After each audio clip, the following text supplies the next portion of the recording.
Runs from Luke Wright and Ed Joyce saw Sussex fight back strongly on the penultimate day of their crucial LV County Championship match with Middlesex at Lords, although they still have some work to do to save the game on the last day. Sussex began day 3 in a bit of a mess on 147 for 7 in reply to their hosts' 499 for 8 declared. They still needed a further 203 runs to avoid the follow-on, an impossible task even though Wright was able to convert his overnight 38 into a 50, getting there off his 74th delivery with a slightly streaky boundary off Tim Murtagh. It was the all-rounder's first 50 of the summer in what is just his second game after his stint in the IPL. He's achieved some remarkable things in his career to date, but seeing his side over the follow-on line would beat everything he's done. Not that he'd given up hope, as he and Will Beer kept the Middlesex attack at bay for more than an hour and a half. There is nothing worse than dropping Beer, and Middlesex managed to do that twice in the morning. Well, the second was actually only half a chance and wasn't really a proper opportunity offered off Ollie Rayner. It took Middlesex some 26 overs to finally get their man, as Beer edged a drive off Neil Dexter behind after making 25.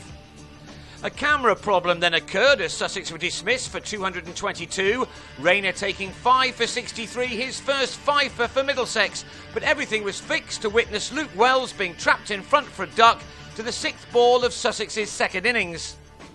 At this stage, early on in the afternoon, it looked as if this game could be wrapped up with a day to spare.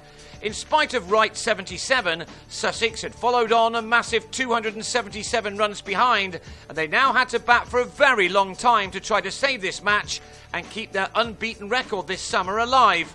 Chris Nash and Michael Yardy started to repair the damage, which had all been caused by a mid-innings collapse on the previous evening, which had seen Sussex slump from 47 for 1 to 117 for 7 in their first innings.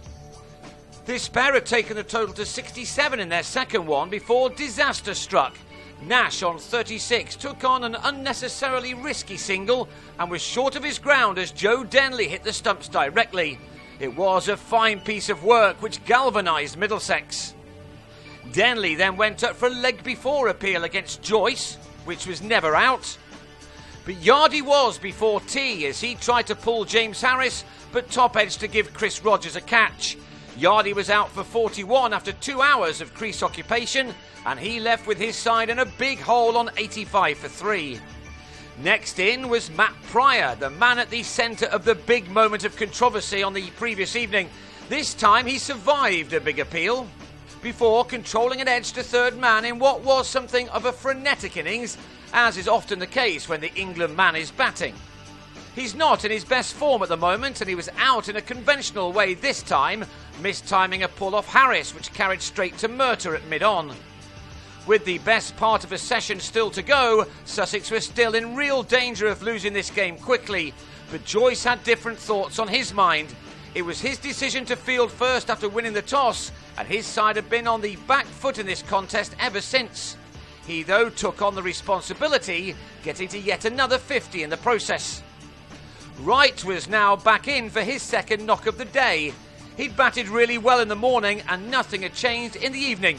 He kept his composure, looking to attack whenever he was given the opportunity to do so. One thing he and Joyce did well was not to let Middlesex dictate things. Sussex know that runs are still important, there being too much time left in this match simply to try to bat it out. Wright was 2 runs shy of his second 50 of the match by the time that stumps were drawn, while Joyce, who rarely fails twice in the same game, had moved comfortably on to 75 by the end. He's been in the habit of getting out in the 90s so far this summer, but will hope to end that trend on the final day at Lords, which will begin with Sussex on 228 for 4 and now only 49 runs behind.